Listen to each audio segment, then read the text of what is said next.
ভারত নিজেদের পায়ে নিজেরা কুড়াল মারছে, বললেন গয়েশ্বর। টাঙ্গাইলে কৃষক শ্রমিক জনতা লীগের সঙ্গে বিএনপি নেতাকর্মীদের সংঘর্ষ। -2 এর দূরভিসন্ধি করে লাভ হবে না, বললেন ইশরাক হোসেন। বাংলাদেশ নিয়ে কেন চুপ বামপন্থী দুর্বৃত্তজীবীরা? জুলাই আগস্টে মামলার বাদীরা আসামিদের কাছে টাকা চাচ্ছে, বললেন ডিএমপি কমিশনার। শুনছিলেন সংবাদ শিরোনাম, এবারে বিস্তারিত। ভারত নিজেদের পায়ে নিজেরা কুড়াল মারছে, বললেন গয়েশ্বর। বিএনপির স্থায়ী কমিটির সদস্য গয়েশ্বরচন্দ্র রায় বলেছেন, আমাদের একটা পররাষ্ট্র নীতি আছে। আমরা বলেছি সব দেশের সঙ্গে আমাদের বন্ধুত্ব, কিন্তু কোনো প্রভুত্ব না। শুধু ভারতের সঙ্গে নয়, পুরো বিশ্বের সঙ্গে আমাদের পররাষ্ট্র নীতি থাকবে হবে। ছোট বড় দেশ বলে কোনো কথা নেই, প্রতিটা দেশই কারো না কারো উপর নির্ভরশীল। আমেরিকা এত বড় একটা দেশ, তাদের অস্ত্র বানানো ছাড়া কোনো কারখানা নেই, কিন্তু তাদের পোশাকের জন্য বাংলাদেশ, ভিয়েতনাম সহ বিভিন্ন দেশের উপর নির্ভর করতে হয়। সুতরাং ভারত যা করছে, তারা নিজেদের পায়ে নিজেরা কুড়াল মারছে। দেশের বর্তমান রাজনৈতিক পরিস্থিতি প্রসঙ্গ টেনে গয়েশ্বর বলেন, সংস্কারের কোনো শেষ নেই, কিন্তু আসল কথা কেউ বলছে না। অর্থাৎ নির্বাচনী সুনির্দিষ্ট কথা কেউ বলেন না। এখন দুনিয়ার সব পণ্ডিতরা একত্রিত হয়েছেন, কিন্তু কেউ রাজনীতিক নন। সবসময় সব দেশের রাজনৈতিক সমস্যা রাজনীতিবিদরাই সমাধান করেন। যারা অন্তর্বর্তী সরকারে আছেন, তারা যদি মনে করেন তারাই সব, তাহলে কিভাবে হবে? টাঙ্গাইলে কৃষক শ্রমিক জনতা লীগের সঙ্গে বিএনপি নেতাকর্মীদের সংঘর্ষ। টাঙ্গাইলের সখীপুরে বিএনপি ও কৃষক শ্রমিক জনতা লীগের নেতাকর্মীদের সংঘর্ষ হয়েছে। বেলা 11:30টার দিকে উপজেলার তালতলা চত্বরে ঘটনা ঘটে। স্থানীয়রা জানায়, শনিবার কৃষক শ্রমিক জনতা লীগের বর্ধিত সভায় দলটির সভাপতি কাদের সিদ্দিকী আওয়ামী লীগের অপকর্মের সঙ্গে তুলনা করে বিএনপির বিরুদ্ধে বক্তব্য দেন।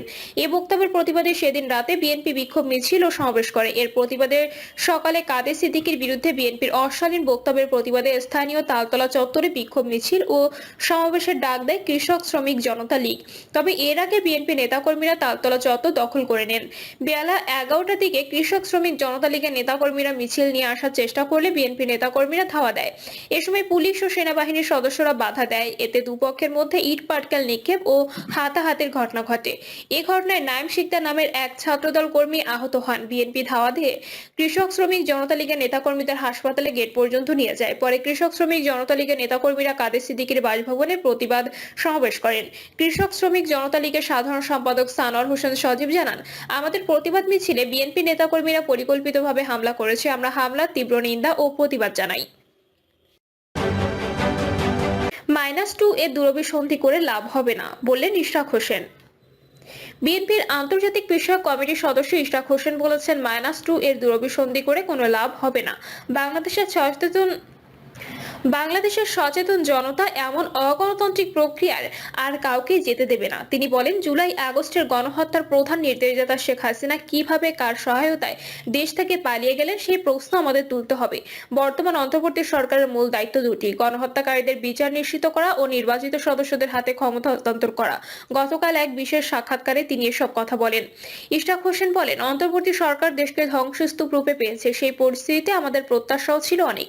এসব প্রত্যাশার আংশিক পূরণ হয়েছে। কিছু কিছু জায়গায় তারা আরো ভালো করতে পারত, যেমন আইন শৃঙ্খলা পরিস্থিতি আরো শক্ত হাতে নিয়ন্ত্রণ এবং যেসব ষড়যন্ত্র চলছে সেগুলো আরো ভালোভাবে প্রতিহত করা উচিত ছিল। যারা গণহত্যা চালিয়েছে তাদের দ্রুত আইনের আওতায় আনা এবং তাদের শাস্তি নিশ্চিত করতে পারলে ভালো হতো। দেশের মধ্যে যারা এখনো আত্মগোপনে রয়েছে তাদের দ্রুত আইনের আওতায় আনার ক্ষেত্রে সরকার আরো কঠোর হতে পারত। বর্তমান সরকারের মূল দায়িত্ব এখন দুটি: গণহত্যাকারীদের দ্রুত বিচার নিশ্চিত করা এবং প্রয়োজনীয় সংস্কার শেষে একটি নিরপেক্ষ নির্বাচনের মাধ্যমে নির্বাচিত সংসদের হাতে ক্ষমতা তুলে দেওয়া। এতে দেশে আইন শৃঙ্খলা পরিস্থিতি নিয়ন্ত্রণের মধ্যে চলে আসবে। এজন্য নির্বাচনী রোডম্যাপ জনগণের সামনে খোলাসা করতে হবে। এতে দেশ নির্বাচনী আমেজের মধ্যে ঢুকে পড়বে। নির্বাচনী রোডম্যাপ ঘোষণার বিষয়ে আপনার অভিমত কি? ইশরাক হোসেন বলেন, সরকার কিন্তু এক প্রকার নির্বাচনী রোডম্যাপ দিয়েই দিয়েছে। সরকার বলেছে 3 মাসের মধ্যে 10টি সংস্কার কমিশনের রিপোর্ট জমা হবে।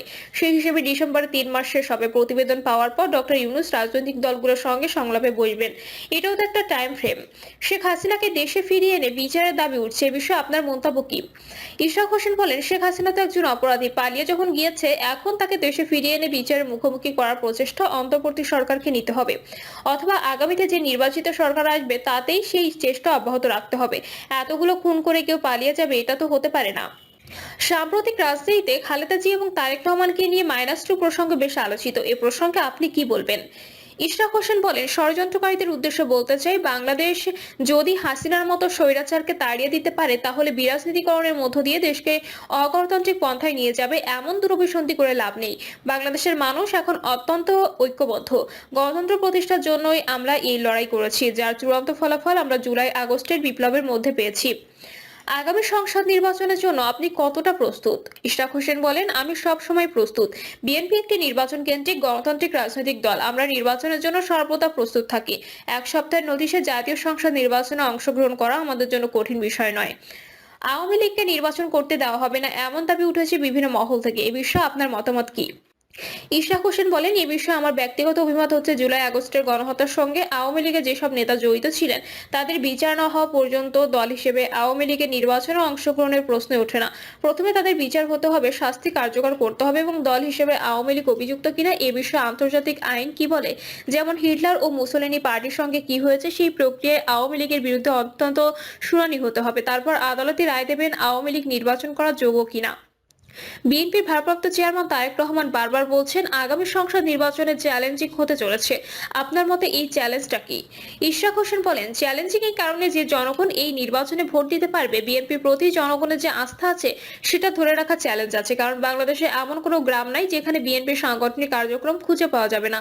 অনেক সময় দেখা যায় কেন্দ্রীয়ভাবে অনেক কিছু নিয়ন্ত্রণ করা সম্ভব হয় না। দলের বাইরে থেকেও বিভিন্ন অপশক্তি দলের ভেতর ঢুকে দলে দুর্নাম করার চেষ্টা করে থাকে। এই বিষয়গুলো মাথায় রেখে ভারপ্রাপ্ত চেয়ারম্যান বারবার চ্যালেঞ্জের বিষয়টি তুলে ধরেছেন এবং আমাদের নেতাকর্মীদের বিভিন্ন দিক নির্দেশনা এবং বার্তা দিয়েছেন। 5ই আগস্টের পর বিএনপির বিভিন্ন অঙ্গ সংগঠনের বিরুদ্ধে দখল বাণিজ্য সহ অনিয়মের অভিযোগ পাওয়া গেছে। বিষয়টি কিভাবে দেখেন? ইশরাক হোসেন বলেন, বিভিন্নভাবে কিছু চাঁদাবাজি কম অথবা বেশি বাংলাদেশের সব আমলেই ছিল।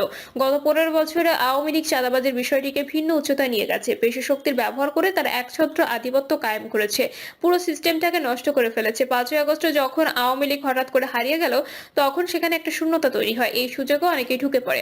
বিএনপি নেতাকর্মীদের চেয়ে এখানে সিস্টেমটাই বেশি দায়ী। আগামী সরকারগুলোকে বাজার, পরিবহন, এমন আরও যেসব চাঁদাবাজি ক্ষেত্র রয়েছে সেগুলো বন্ধ করতে হবে।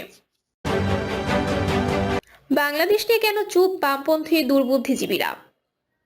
ভারত বাংলাদেশ সম্পর্ক গত কয়েক মাস ধরেই টালমাটাল। গত মাসে ইসকনের সন্ন্যাসী চিন্ময় কৃষ্ণ দাস ব্রহ্মচারী বা চিন্ময় প্রভুর গ্রেপ্তারির জেরে দুদেশের সম্পর্ক আরো তলানিতে ঠেকেছে। মহারাজের নিঃশর্ত মুক্তির দাবিতে ফুঁসছে এবার বাংলা।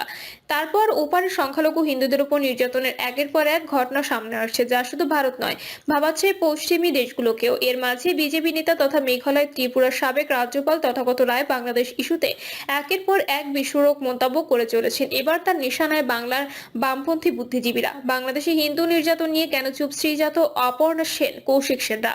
সেই প্রশ্ন তুলেই আক্রমণ শানালেন তথাগত রায়। বাদ পড়েননি মুখ্যমন্ত্রী